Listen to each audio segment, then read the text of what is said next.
जय हिंद दोस्तों, नमस्कार। डेली रीड बुक में आप सभी का स्वागत है। आज हम लोग इस वीडियो में क्वेश्चन नंबर 41 से लेकर क्वेश्चन 75 तक का प्रैक्टिस करेंगे। पिछले वीडियो में हम लोग 1 से 40 तक का प्रैक्टिस कर चुके हैं। ये इतिहास का प्रश्न है, प्राचीन इतिहास का टाइप नंबर 1 है। तो चलिए स्टार्ट करते हैं। पहला प्रश्न है, मोहनजोदड़ो और हड़प्पा के अवशेष संकेत देते हैं कि ये शानदार और योजनागत अच्छी तरह से बनाई गई थी। कृषि नगरें, धार्मिक नगरें, व्यापारिक नगरें या तटीय नगरें। तो इसका सही जवाब होगा ऑप्शन 3 यानी व्यापारिक नगरें। मोहनजोदड़ो और हड़प्पा के अवशेष से संकेत मिलता है कि ये व्यापारिक नगरें थी। तो चलिए दूसरा प्रश्न देखते हैं। दूसरा प्रश्न है, निम्नलिखित में से कौन सा वेदत्रयी का भाग नहीं है? तो वेद कितने प्रकार के हैं? वेद 4 प्रकार के हैं, ऋग्वेद, सामवेद, यजुर्वेद और अथर्ववेद। तो इसमें हो जाएगा इसका आंसर अथर्ववेद वेदत्रयी का भाग नहीं है। ऑप्शन 4 सही होगा। सबसे प्राचीन वेद ऋग्वेद को माना जाता है और सबसे बाद का वेद अथर्ववेद को माना जाता है। और सामवेद में 7 स्वरों की जानकारी मिलती है।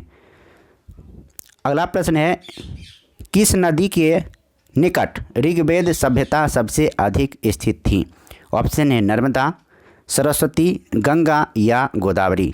तो इसका सही जवाब होगा ऑप्शन 2 यानी सरस्वती। अगला प्रश्न है, हड़प्पाई स्थल मांदा किस नदी के किनारे स्थित हैं? हड़प्पाई स्थल मांदा किस नदी के किनारे स्थित है? ऑप्शन है चेनाब, सतलज, रावी या सिंधु। तो मांदा, हड़प्पाई स्थल मांदा सबसे पहले जान लेते हैं ये कहाँ है। तो ये जम्मू कश्मीर में है मांदा, और ये चेनाब नदी के किनारे स्थित है। ऑप्शन ए होगा। अगला प्रश्न है, ऋग्वेद का कौन सा मंडल पूर्णतः सोम को समर्पित है? ऋग्वेद का कौन सा मंडल पूर्णतः सोम को समर्पित है? ऑप्शन है 7वां, 8वां, 9वां या 10वां। तो इसका सही जवाब होगा ऑप्शन सी यानी 9वां। ऋग्वेद का 9वां मंडल पूर्णतः सोम को समर्पित है। ऑप्शन 3 सही होगा। अगला प्रश्न है, निम्नलिखित में से किस हड़प्पा केंद्र के बारे में माना जाता है कि मेसोपोटामिया के साथ सीधा समुद्र व्यापार था? ऑप्शन है धवलावीरा, लोथल, कोटदीजी या रोपर। तो इसका सही जवाब होगा लोथल। लोथल कहाँ है? लोथल गुजरात में स्थित है। रोपर पंजाब में है और धवलावीरा भी गुजरात में है। तो लोथल हड़प्पा सभ्यता का बंदरगाह माना जाता है। अगला प्रश्न है, निम्नलिखित में से किस हड़प्पाकालीन स्थल से हल का टेराकोटा प्राप्त हुआ है? हल का टेराकोटा कहाँ से प्राप्त हुआ है? तो ऑप्शन है धवलावीरा, बनवाली, हड़प्पा या लोथल। तो इसका सही जवाब होगा बनवाली। बनवाली से हल का साक्ष्य प्राप्त हुआ है। और बनवाली किस राज्य में स्थित है? हरियाणा में स्थित है। अगला प्रश्न है, हड़प्पा किस नदी के किनारे पर स्थित है? ऑप्शन है गंगा, रावी, यमुना या सिंधु। तो हड़प्पा रावी नदी के तट पर स्थित है और कहाँ है? पंजाब में स्थित। और हड़प्पा की खोज कब हुई थी? 1921 ईस्वी में। किसके द्वारा किया गया था? तो दयाराम साहनी के द्वारा किया गया था। अगला प्रश्न है क्वेश्चन नंबर 49, सिंधु घाटी सभ्यता में लोथल निम्नलिखित में से किसके लिए प्रसिद्ध था? लोथल किसके लिए प्रसिद्ध था? चलिए ऑप्शन देखते हैं। ऑप्शन है चट्टान से निर्मित स्थापत्य, बंदरगाह, कपास की खेती या मिट्टी के पात्र। तो इसका सही जवाब होगा ऑप्शन बी बंदरगाह। लोथल बंदरगाह के लिए प्रसिद्ध था। अगला प्रश्न है, कांसे की नर्तकी की मूर्ति निम्नलिखित में से किस सभ्यता में पाई जा गई है? कांसे की नर्तकी की मूर्ति किस सभ्यता में पाई गई है? ऑप्शन है मेसोपोटामियाई सभ्यता, सिंधु घाटी की सभ्यता, फारस की सभ्यता या मिस्र की सभ्यता। तो इसका सही जवाब होगा सिंधु घाटी की सभ्यता। ऑप्शन 2 सही होगा।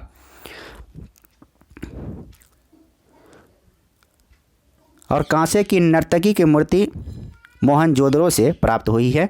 सिंधु घाटी सभ्यता में। अगला प्रश्न है क्वेश्चन नंबर 51। सतुघई यानी सिंधु घाटी की सभ्यता किस देश में है? ऑप्शन है भारत, पाकिस्तान, अफगानिस्तान या तिब्बत। तो इसका सही जवाब होगा अफगानिस्तान। अगला प्रश्न है मोहनजोदड़ो का स्थानीय नाम डैश था? ऑप्शन है रेगिस्तान का टीला, नदी मुख भूमि का टीला, मृतकों का टीला या जीवन का टीला।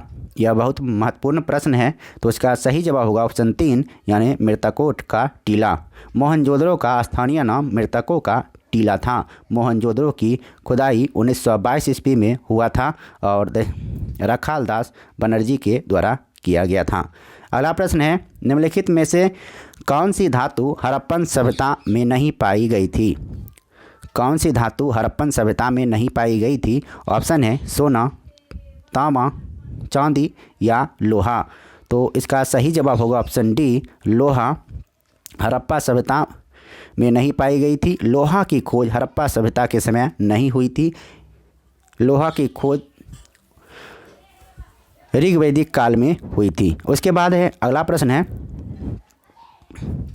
निम्नलिखित में से कौन सा वेद प्राचीनतम है? ऑप्शन है यजुर्वेद, ऋग्वेद, सामवेद या अथर्ववेद। निम्नलिखित में से कौन सा वेद प्राचीनतम है? तो इसका सही जवाब होगा ऑप्शन 2 यानी ऋग्वेद। ऋग्वेद सबसे प्राचीनतम वेद है। इसमें 1028 सूक्त हैं और सबसे नवीन वेद है अथर्ववेद। अथर्ववेद में ही जादू टोना मंत्र तंत्र का व्याख्या किया गया है और सामवेद में 7 स्वरों की जानकारी मिलती है। यज्ञ संबंधित क्रियाकर्म यजुर्वेद से मिलती है। चलिए अगला प्रश्न है क्वेश्चन नंबर 55। भीमबेटका डैश के लिए प्रसिद्ध है? ऑप्शन है वैदिक कालीन मंदिर के लिए, मौर्य चित्रकला के लिए, गुफा शैल चित्र के लिए या बौद्ध प्रतिमा के लिए। तो इसका सही जवाब होगा ऑप्शन 3 गुफा चित्र शैल चित्र के लिए। भीमबेटका गुफा शैल चित्र के लिए प्रसिद्ध है। अगला प्रश्न है निम्न में से किस हड़प्पाकालीन स्थल से एक युग्म समाधान मिला है? ऑप्शन है मोहनजोदड़ो, हड़प्पा, चहुंद्रो या लोथल। तो इसका सही जवाब होगा ऑप्शन 4 यानी लोथल। लोथल सिंधु सभ्यता का बंदरगाह भी माना जाता है और यह गुजरात में स्थित है। अगला प्रश्न है सिंधु घाटी 4 बड़ी प्राचीन शहरी सभ्यताओं का गिरी था। निम्नलिखित में से कौन सा उनमें एक नहीं है? ऑप्शन है मिस्र, दक्षिण एशिया, रूस या मेसोपोटामिया। तो इसका सही जवाब होगा ऑप्शन 2 यानी दक्षिण एशिया।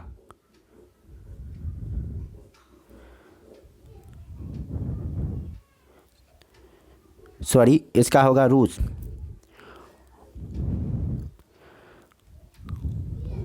इसका सही जवाब होगा ऑप्शन 3 रूस।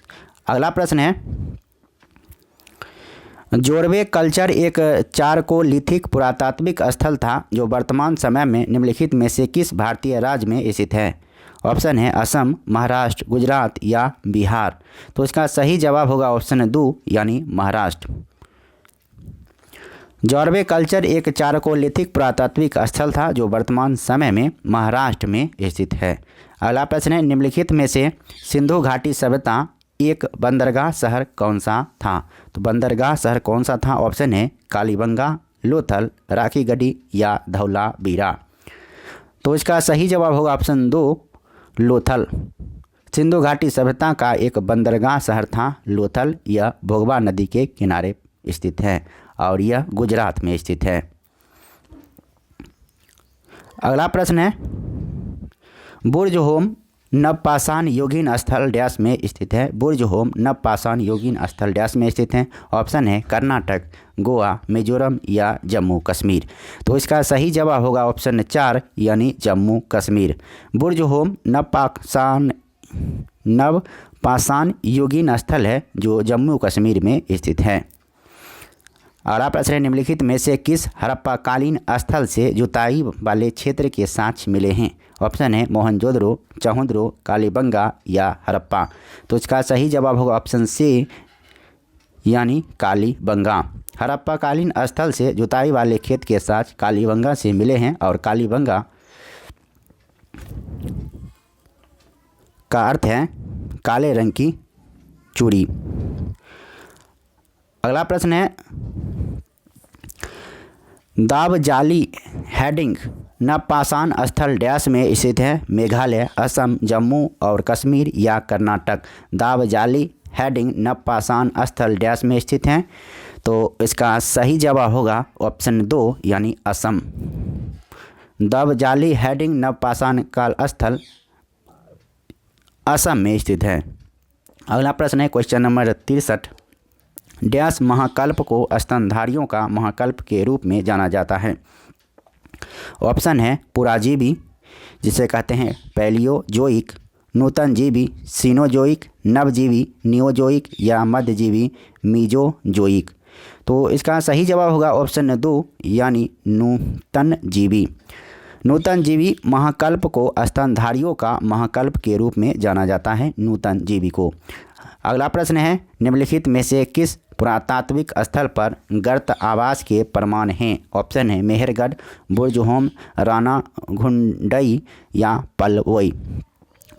तो इसका सही जवाब होगा ऑप्शन 2 यानी बुर्ज होम।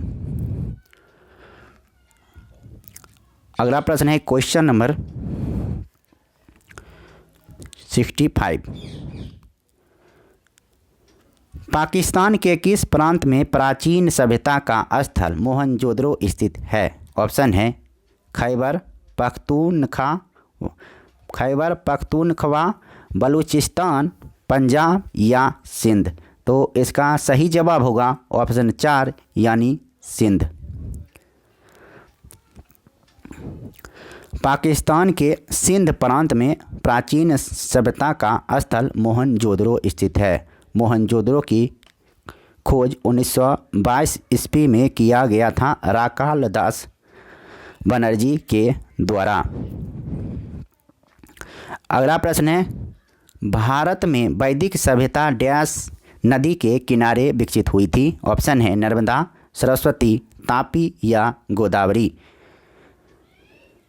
तो इसका सही जवाब होगा ऑप्शन 2 यानी सरस्वती। भारत में वैदिक सभ्यता सरस्वती नदी के किनारे विकसित हुई है और सरस्वती नदी को सबसे पवित्र नदी मानी गई है। अगला प्रश्न है वेदांग। वेदांग के संदर्भ में निम्नलिखित शब्दों में से कौन सा शब्द अनुष्ठान को दर्शाता है। ऑप्शन है छंद, कल्प, व्याकरण या शिक्षा। तो इसका सही जवाब होगा ऑप्शन 2 यानी कल्प। वेदांग के संदर्भ में कल्प अनुष्ठान को दर्शाता है। निम्नलिखित में से किस नदी को वैदिक काल में परसुनी के नाम से जाना जाता है। ऑप्शन है रावी, सतलज, ब्यास या चिनाब। तो इसका सही जवाब होगा ऑप्शन ए यानी रावी को परसुनी नदी के नाम से जाना जाता है। सतलज को शतरुदी नदी के नाम से,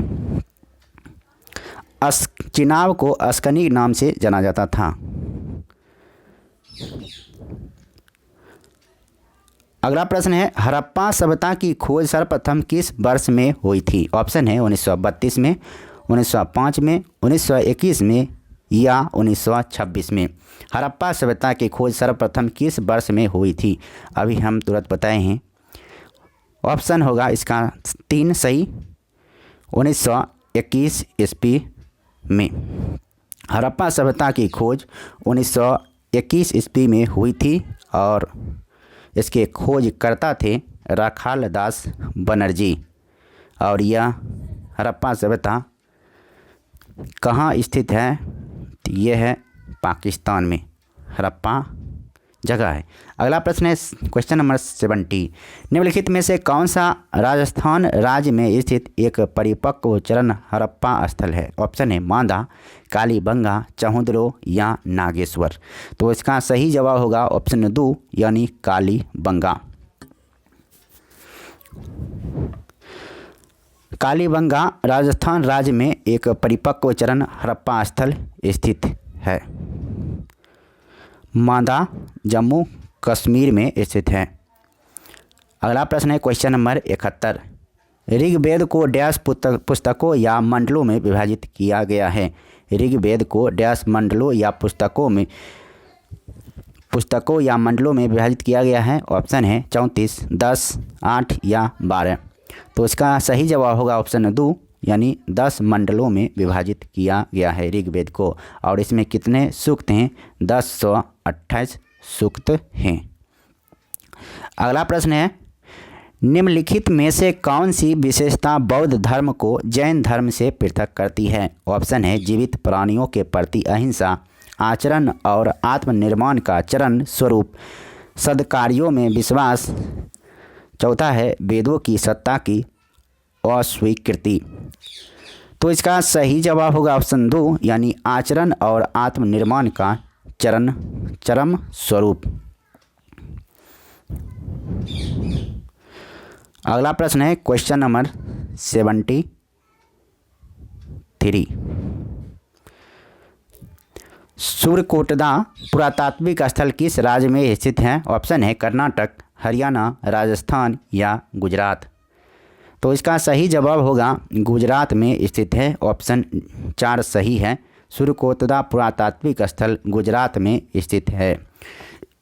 बनवाली हरियाणा में स्थित है और राजस्थान में कालीबंगन स्थित है। अगला प्रश्न है एक व्यक्ति का वैदिक दृष्टिकोण और समाज से उनका संबंध जीवन के 4 उद्देश्यों से निर्धारित होता है। निम्न में से कौन सा इन उद्देश्यों में से एक नहीं है? ऑप्शन है सिद्धि, अर्थ, मोक्ष या धर्म। तो इसका सही जवाब होगा ऑप्शन ए यानी सिद्धि। अगला प्रश्न है वैदिक ऋचाओं के मुख्य संग्रह को डैश कहा जाता है? वैदिक ऋचाओं के मुख्य संग्रह को डैश कहा जाता है? ये देखिए ये अपडेट क्वेश्चन है 18/8/2021 को पूछा गया है। बिल्कुल लेटेस्ट क्वेश्चन है। वैदिक ऋचाओं के मुख्य संग्रह को डैश कहा जाता है? ऑप्शन है सूत्र, पद, संहिता या मुख। तो इसका सही जवाब होगा ऑप्शन 3 यानी संहिता। वैदिक ऋचाओं के मुख्य संग्रह को संहिता कहा जाता है। तो इस वीडियो में इतना ही। अब फिर मिलते हैं नेक्स्ट वीडियो में टाइप नंबर 2 के साथ। तब तक के लिए नमस्कार। वीडियो अच्छा लगा तो लाइक कर सकते हैं। अगर चैनल पर नए हैं तो सब्सक्राइब भी कर सकते हैं। तो फिर मिलते हैं। इस वीडियो के बारे में कुछ भी राय देने के लिए नीचे कमेंट बॉक्स आपके लिए खाली है, तो अपनी राय ज़रूर दें। धन्यवाद। नमस्कार। वंदे मातरम।